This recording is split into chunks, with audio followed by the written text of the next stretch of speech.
Hello दोस्तों, welcome to the movie diaries. आज की कहानी है सेम सेम बट डिफरेंट। दोस्तों, आज की फिल्म एक सच्ची कहानी पर आधारित है। ये कहानी है बेंजामिन और श्रीकियो की।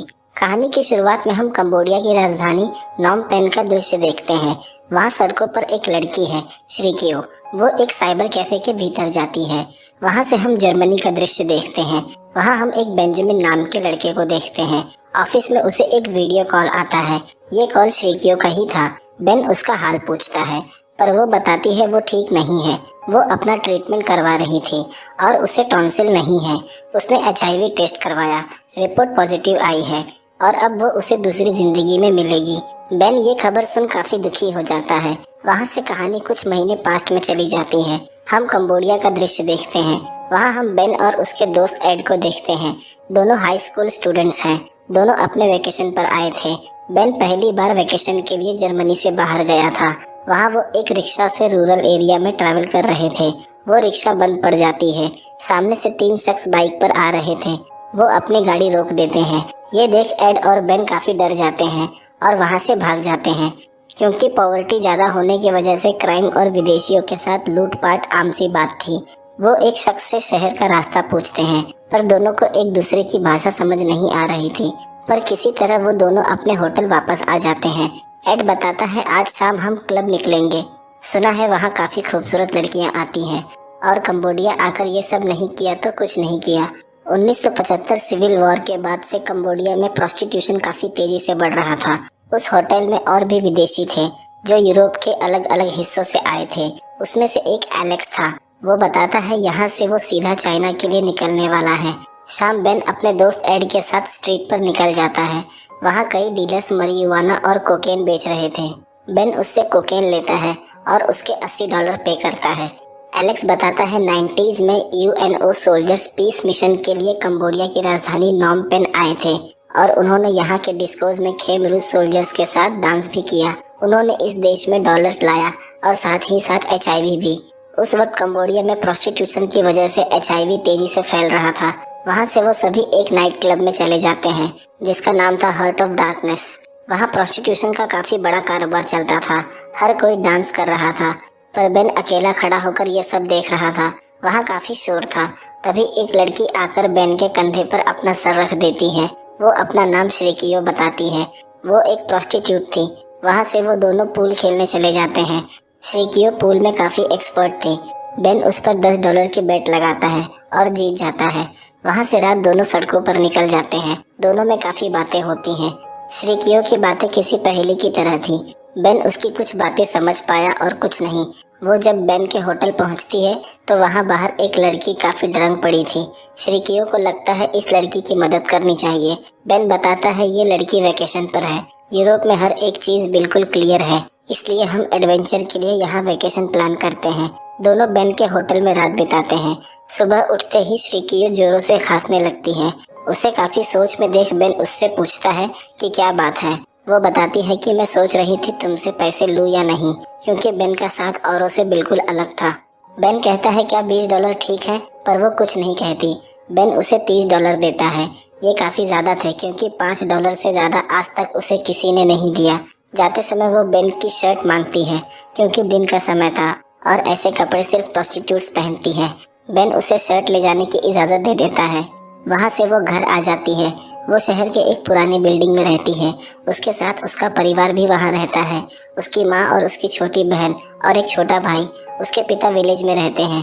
उसके परिवार की पूरी जिम्मेदारी उसके ऊपर थी। दूसरे दिन बेन बाकी लोगों के साथ होटल में बैठा होता है। तभी वहाँ श्रीकियो आ जाती है।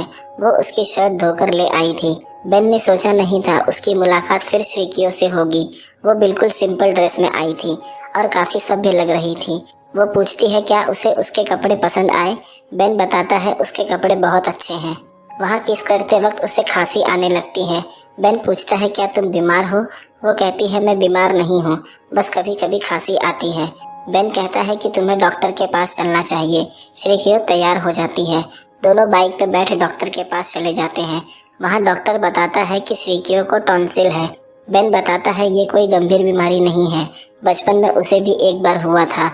वहाँ से दोनों खेमरुच की सड़कों पर घूमने निकल जाते हैं। शॉप पर श्रीकियो को एक रिंग पसंद आती है। बेन $50 में उसे खरीद लेता है। यहाँ एड ये सुन हैरान हो जाता है कि तुमने उसे $50 की रिंग दिलवा दी। तुम बेवकूफ़ तो नहीं? शायद कुछ दिनों में वो शादी करने भी बोल दे। एड पूछता है कहीं तुम उस लड़की के प्यार में तो नहीं पड़ गए? वहाँ श्रीकियो आ जाती है। एड बेन की तरफ देख कहता है कल वो जर्मनी के लिए निकल रहा है, क्या वो साथ आएगा? पर बेन इसका कोई जवाब नहीं देता और श्रीकियो के साथ निकल जाता है। वो उसे अपने घर लेकर आ जाती है। वहाँ उसकी माँ थी। वो अपने फैमिली के सभी मेंबर से इंट्रोड्यूस करवाती है। उसका एक छोटा भाई है नैक, जो बड़े होकर बुद्धिस्ट मॉन्क बनना चाहता है। उनका पूरा परिवार उसी एक छोटे से कमरे में सोता था। जर्मनी में तो काफ़ी बड़े घर होते हैं। बेन उनकी इस तरह की ज़िंदगी देख काफ़ी सोच में पड़ जाता है। रात बेन उसके घर पर ही सो गया था। सुबह श्रीकियो उसके लिए टी ले आती है। वो बताती है कि उसकी माँ खाने के लिए कुछ पैसे मांग रही है, उसे $40 चाहिए। बेन उसे अपने वॉलेट से पैसे निकाल कर देता है। अब बेन के पास भी पैसे खत्म हो चले थे। श्रीकियो के घर में एक तस्वीर रखी थी। उसमें श्रीकियो के साथ एक अधेड़ उम्र का शख्स था। बेन के पूछने पर वो बताती है कि ये उसका पहला क्लाइंट था। तब वो सिर्फ 18 साल की थी। वो भी जर्मनी से था और उसने ही उसे इंग्लिश बोलना सिखाया। बेन कहता है वो बस तुम्हारा इंग्लिश टीचर ही नहीं था। इस पर श्रीकियो कहती है पास्ट में तुमने भी कई लड़कियों के साथ रिलेशन बनाया होगा, पर मैं तुम्हारा पास्ट नहीं जानना चाहती। बेन अब श्रीकियो को पसंद करने लगा था। श्रीकियो मार्केट चली जाती है। बेन वहीं रुक जाता है। बेन बिल्डिंग के नीचे देखता है श्रीकियो की माँ कुछ महिलाओं के साथ बैठ जुआ खेल रही थी। उसके दिए हुए पैसे उसकी माँ के पास ही थे, पर वो इसका जिक्र श्रीकियो से नहीं करता। श्रीकियो को लगता है बेन उसके काम को लेकर उससे नाराज़ है। वो उससे सवाल करती है क्या उसके काम से वो नाराज़ है? बेन कहता है मुझे इस बात से कोई समस्या नहीं, पर अब तुम्हारी ज़िंदगी में मैं आ गया हूँ। अब श्रीकियो भी उसे पसंद करने लगी थी। वहाँ से हम 6 हफ्तों के बाद का समय देखते हैं। बेन जर्मनी आ गया है। वहाँ एक लड़की दरवाज़ा खोलती है। वो एड की गर्लफ्रेंड लिली थी। बेन और एड दोनों रूममेट थे। एड मेडिकल की पढ़ाई कर रहा था। एड के हाथों में चोट लगी थी। वो बताता है कि मैं बाइक से गिर गया था। बेन बताता है कि वो हर महीने श्रीकियो को कुछ पैसे भेज दिया करेगा ताकि उसे अपना शरीर न बेचना पड़े। लिली कहती है पर वो श्रीकियो को बेचने के लिए इतने पैसे लाएगा कहाँ से? वो तो एक स्टूडेंट है जो अपनी पढ़ाई कर रहा है। बेन एक जर्मन फाइनेंशियल टाइम्स में पार्ट टाइम एडिटर की जॉब कर लेता है। वो नौकरी उसके बड़े भाई हेनरी ने दिलवाई थी। वो भी वही काम करता है। उस ऑफिस में एक महिला है क्लाउडिया, जिसके साथ उसका भाई हेनरी रिलेशन में है। पर बेन के पूछने पर वो बताता है कि उसे क्लाउडिया में कोई खास रुचि नहीं है। वो बेन को ऑफिस के सारे काम समझा देता है। पे फोन बूथ से श्रीकियो कभी कभी बेन को कॉल किया करती थी। वो बताती है कि वो बेन को काफ़ी मिस कर रही है। बेन फ़ोन पर उसके खांसने की आवाज़ सुनता है। उसकी खांसी दिन पर दिन बढ़ती जा रही थी। बेन कहता है कि उसे डॉक्टर को दिखा देना चाहिए, पर श्रीकियो के पास डॉक्टर के पास जाने के पैसे नहीं थे। अब बेन के पास भी पैसे नहीं थे क्योंकि उसने सारे पैसे श्रीकियो को पहले ही भेज दिए थे। बेन हेनरी को श्रीकियो की तस्वीर दिखाता है। पिछले साल वो इस लड़की से कंबोडिया में मिला था और वो इसी लड़की को पैसे भेजता है। उसका भाई बताता है ऐसी लड़कियों को न जाने तुम्हारी तरह कितने लोग पैसे भेजते होंगे और ये लड़की तुम्हारे प्यार के काबिल नहीं। इस बात पर बेन उससे कुछ नहीं कहता। दूसरे दिन लिली पूछती है कि कंबोडिया कैसा है। बेन बताता है कि वहाँ एक कमरे में ही पूरा परिवार रहता है। वो लोग ज़मीन पर सोते हैं, यहाँ तक कि एक ही टूथब्रश पूरा परिवार इस्तेमाल करता है। दूसरे दिन बेन अपने भाई से बताता है कि वो हर महीने श्रीकियो को $150 भेजता है और एक्स्ट्रा इनकम के लिए श्रीकियो बियर गार्डन में काम करती है। वहाँ सभी अलग अलग ब्रांड बेचते थे। अगर जो भी श्रीकियो की ब्रांड ज़्यादा पिएगा उससे श्रीकियो को एक्स्ट्रा पैसे मिलेंगे। दूसरे दिन हेनरी बेन से पूछता है क्या वो कंबोडिया जा रहा है। वो पूछता कि नॉम पेन में एक इंसान की कीमत कितनी है। बेन बताता है वहाँ एक महिला फैक्ट्री वर्कर महीने के 50 से $60 तक कमा लेती है। शायद यही उनकी ज़िंदगी है। हेनरी के पूछने पर बेन बताता है उसकी माँ गैम्बलिंग करती है। वो अपने भाई से कोई भी बात नहीं छिपाता। तभी बेन को एक वीडियो कॉल आता है। ये वही दृश्य है जो हमने फिल्म की शुरुआत में देखा था। यहाँ से कहानी प्रेजेंट में आ जाती है। यहाँ श्रीकियो बताती है उसने टेस्ट करवाया और उसका रिपोर्ट पॉजिटिव आया। उसे HIV है। बेन ये खबर सुन शॉक्ड हो जाता है। बेन का भाई भी वहीं था। हेनरी कहता है तुम्हें भी अपना चेकअप करवाना चाहिए, शायद तुम भी इन्फेक्टेड हो गए हो। हेनरी कहता है वो कोई भी बेवकूफ़ी ना करे, वो बेन को प्रमोट करने वाले हैं। उसे क्लाउडिया की एडिटर पोजीशन मिल जाएगी। ये सुन बेन काफ़ी खुश होता है, पर वो श्रीकियो के लिए दुखी भी था। बेन अपने चेकअप के लिए चला जाता है। हम देखते हैं बेन कंबोडिया जाने की तैयारी कर रहा है। एड को अभी तक श्रीकियो के बारे में नहीं पता था। लिली उसे बताती है कि श्रीकियो HIV पॉजिटिव है। एड पूछता है क्या तुम ठीक हो? बेन बताता है उसकी रिपोर्ट 5 दिन बाद आ जाएगी, उसके बाद वो कंबोडिया निकल जाएंगे। एड कहता है अगर रिपोर्ट पॉजिटिव आया तो? बेन कहता है वो फिर भी कंबोडिया जाएगा, वो इस तरह से श्रीकियो को नहीं छोड़ सकता। हम देखते हैं 1 हफ्ते बाद बेन कंबोडिया आ गया है। वो श्रीकियो से उसी बियर शॉप पर मिलता है जहाँ वो काम करती है। वो बेन को वहाँ देख काफ़ी खुश होती है, पर श्रीकियो ने अब तक अपनी बीमारी के बारे में अपने घर पर नहीं बताया है। बेन उसे कहता है कि उसे सभी को अपनी बीमारी के बारे में बता देना चाहिए ताकि वो इन्फेक्टेड ना हो जाए। वो कहती है थोड़े दिनों में वो उन्हें बता देगी। बेन बताता है उसका दोस्त एड डॉक्टर बनने वाला है और उसने बताया कि ये बीमारी इम्यून सिस्टम वीक होने की वजह से और तेज़ी से फैलती है, और उसने बताया कि ऐसी दवाइयाँ भी मौजूद हैं जो बीमारी को नियंत्रित करने में मदद कर सकती हैं। उन दवाइयों से HIV तो ठीक नहीं होगा, पर वो उन दवाइयों की मदद से एक लंबे समय तक जी सकती है। दूसरे दिन दोनों उस अमेरिकन डॉक्टर के पास जाते हैं जो श्रीकियो का इलाज कर रहा था। वहाँ बेन बताता है उसका रिपोर्ट नेगेटिव आया है। बेन पूछता है हम श्रीकियो का ट्रीटमेंट कब शुरू कर सकते हैं? वो बताता है सबसे पहले हमें ये जानना होगा कि श्रीकियो के ब्लड में कितना वायरस है, और कंबोडिया में इसका टेस्ट पॉसिबल नहीं है। उसके लिए तुम्हें थाईलैंड जाना होगा। बेन पूछता है क्या इसकी मेडिसिन हम कंबोडिया के मार्केट से ले सकते हैं, पर वो बताता है कि यहाँ सभी जाली मेडिसिन मिलती हैं। ऊपर प्रिंट कुछ और होगा और भीतर दवा कुछ और। दूसरे दिन वो श्रीकियो को लेकर थाईलैंड निकल जाता है। वहाँ टेस्ट के बाद डॉक्टर बताता है श्रीकियो के ब्लड में वायरस अमाउंट 1 लाख से भी ज़्यादा है और वो टाइप B कैटेगरी में आती है, जिसका मतलब इन्फेक्शन एडवांस स्टेज पर है। वो बेन से बताता है कि उसे जल्दी ही ट्रीटमेंट शुरू कर देना चाहिए, नहीं तो एक हल्का सा जुकाम भी श्रीकियो के लिए घातक हो सकता है। ये जान बेन काफ़ी परेशान हो जाता है। उसे समझ नहीं आ रहा था वो कहाँ से और कैसे शुरू करे। उसने डॉक्टर की कही हुई कोई भी बात श्रीकियो से नहीं बताई थी। दोनों वापस कंबोडिया आ जाते हैं। हम देखते हैं बेन अपने दोस्त एड से वीडियो कॉल पर बात कर रहा था। एड बताता है एक बार अगर श्रीकियो ने मेडिसिन लेना शुरू किया तो उसे ज़िंदगी भर उस मेडिसिन को लेना पड़ेगा। पर बेन बताता है स्टाबियोडिन के काफ़ी साइड इफ़ेक्ट्स हैं। नर्व डैमेज से लेकर हाथ और पैर भी पैरालाइज हो सकते हैं, पर यह दवा कंबोडिया में है इसका भी पता नहीं। एड उसे AZT कॉम्बिनेशन दवा के बारे में बताता है जो कि कई तरह से स्टाबियोडिन से ठीक है। दूसरे दिन बेन कंबोडिया के एक हॉस्पिटल में जाता है, पर डॉक्टर उसे बताती है कि AZT कॉम्बिनेशन कंबोडिया में अवेलेबल नहीं है। बेन उससे AZT सप्लायर का नाम पूछता है। वो बताती है कि इस हॉस्पिटल में हर HIV मरीज को स्टाबियोडिन दी जाती है जो कि कंबोडिया में आसानी से मिल जाती है, पर AZT नहीं मिल सकता। वो डॉक्टर उसे नहीं बताना चाहती थी क्योंकि ये सभी चीज़ें काफ़ी कॉन्फिडेंशियल होती हैं। बेन गुस्से में उससे चिल्ला के बात करता है जिसकी वजह से उसे हॉस्पिटल से बाहर निकाल देते हैं। रात बैठकर बेन सभी कॉन्टैक्ट कार्ड्स को देखता है। बिना सप्लायर के AZT का मिलना नामुमकिन था। बेन को ध्यान आता है कि इस काम में उसकी मदद कोई जर्मन शख्स ही कर सकता है। वो इस काम में एड की मदद लेता है और नॉम पेन के हॉस्पिटल में जाकर एक जर्मन डॉक्टर से मिलता है। बेन बताता है हमारी कंपनी कंबोडिया के रूरल एरियाज में विकास का काम कर रही है। बातों बातों में वो उस डॉक्टर से सप्लायर का कांटेक्ट ले लेता है। दूसरे दिन श्रीकियो के लिए सारी दवाइयाँ लेकर आ जाता है, पर वो दवाइयाँ लेने से मना करती हैं। बेन उसे समझाता है अगर उसने दवाइयाँ नहीं ली तो वो मर जाएगी और वो ऐसा नहीं चाहता। श्रीकियो उसकी बात मान जाती है।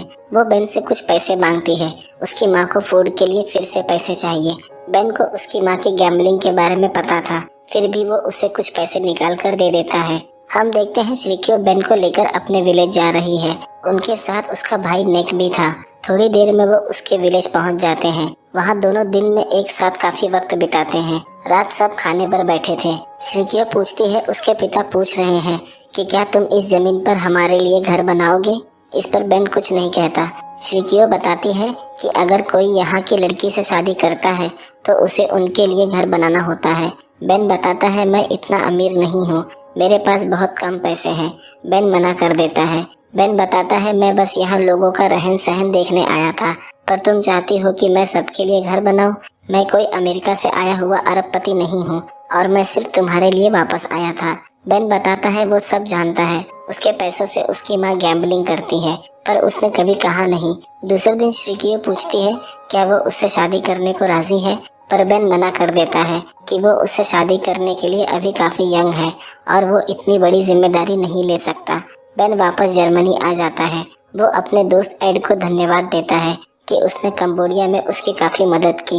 वो बताता भी है कि उसकी फैमिली उसे शादी करने के लिए कह रही थी। एड उसे समझाता है कि वो उस लड़की के पीछे ज़िंदगी न बर्बाद करे। वो एक प्रोस्टिट्यूट रह चुकी है और जो HIV से एक दिन मर जाएगी। उन दवाइयों से ज़्यादा वो 25 सालों तक जी पाएगी। उसके बाद वो क्या करेगा? बेन के जाने के बाद श्रीकियो फिर से उसी क्लब में जाने लगी थी। यहाँ हम बेन और उसके भाई हेनरी को देखते हैं। हेनरी बताता है कि वो प्रेस के खर्च पे उसे एशिया भेज रहा है। वहाँ उसे लग्जरी होटल के बारे में आर्टिकल लिखना है और साथ ही साथ वो अपनी स्टोरी भी लिख सकता है। हेनरी को बेन और श्रीकियो की स्टोरी काफ़ी इंटरेस्टिंग लगती है। वो चाहता था कि बेन अपनी स्टोरी लिखे और वो उसे पब्लिश करे। इसके अच्छे पैसे भी उसे मिल जाएंगे और उसका कॉपीराइट भी वो अपने पास रख सकता है। बेन कहता है वो ऐसा नहीं कर सकता, इसके लिए उसे श्रीकियो से बात करनी होगी। बेन कई बार श्रीकियो को कॉल लगाता है पर उसका कोई जवाब नहीं आता। एक दिन बेन के घर श्रीकियो का कॉल आता है। वो बताती है वो फिर से क्लब गई थी क्योंकि उसे पैसों की ज़रूरत थी। उसके भेजे हुए पैसों से उनके फैमिली का खर्च नहीं चलता, पर उसने किसी के साथ फिजिकल कांटेक्ट नहीं बनाया। उसने बस कुछ पैसों के लिए वहाँ लोगों के साथ डांस किया। इतना सुनने के बाद बेन फ़ोन रख देता है। दूसरे दिन हम देखते हैं हेनरी बेन को मलेशिया आर्टिकल लिखने के लिए भेज रहा है और वो साथ ही उसे अपनी स्टोरी लिखने के लिए कहता है, पर बेन कहता है उसने श्रीकियो से अपना रिश्ता तोड़ दिया है और बिना उसकी इजाज़त के वो स्टोरी नहीं लिख सकता। वहीं पास बैठी क्लाउडिया कहती है वो इतनी आसानी से श्रीकियो को कैसे छोड़ सकता है और अपनी इस गलती के लिए वो खुद को जिंदगी भर कोसता रहेगा। बेन को भी एहसास होता है कि उसने शायद श्रीकियो को समझने में गलती कर दी। दूसरे दिन वो कॉल कर श्रीकियो को बताता है कि उसने उसके लिए मलेशिया की टिकट भेज दी है। वो कुआला लुम्पुर होटल में उससे आकर मिले। दूसरे दिन वो वहाँ आ जाती है। वहाँ कई और लोग बेन के साथ थे। रात वो टीम के सभी मेंबर को डिनर के लिए ज्वाइन करती है। वहाँ श्रीकियो कहती है मैं बीमार हूँ, इसलिए शायद तुम मुझसे शादी नहीं करना चाहते, और वो उसे बताए बिना जर्मनी चला गया और उसके भेजे हुए पैसे काफ़ी नहीं थे। वो मजबूर थी, उसे और पैसों की ज़रूरत थी, इसलिए उसे क्लब जाना पड़ता था। इतना कहकर श्रीकियो इमोशनल होकर वहाँ से जाने लगती है। बेन उसे रोक लेता है और वहाँ सभी के सामने बेन कन्फेस करता है कि श्रीकियो उसके फियांसे है। रात दोनों उसी होटल में रुकते हैं और बेन उसे वहाँ शादी के लिए प्रपोज करता है। अगले दृश्य में हम बेन को नॉम पेन में देखते हैं। वो अपने भाई हेनरी को कॉल करता है। हेनरी उससे नाराज़ था क्योंकि बेन अपनी ट्रिप कैंसिल करके कंबोडिया आ गया था। बेन बताता है उसे अपनी स्टोरी लिखने के लिए थोड़ा वक्त चाहिए और अब वो श्रीकियो के साथ कंबोडिया में ही रहेगा और यहीं नौकरी करेगा। आखिरी दृश्य में हम दोनों को एक रेस्टोरेंट के बाहर बैठा हुआ देखते हैं और फिल्म इसी दृश्य के साथ खत्म हो जाती है। दोस्तों, आज की फिल्म एक सच्ची कहानी पर आधारित थी। बेंजामिन और श्रीकियो जो आज जर्मनी और कंबोडिया में रहते हैं, उनका एक बेटा भी है जो पूरी तरह से स्वस्थ है। दोस्तों, अगर कहानी पसंद आई हो तो वीडियो को लाइक, शेयर और चैनल को सब्सक्राइब जरूर कर दें। मिलते हैं अगले वीडियो में।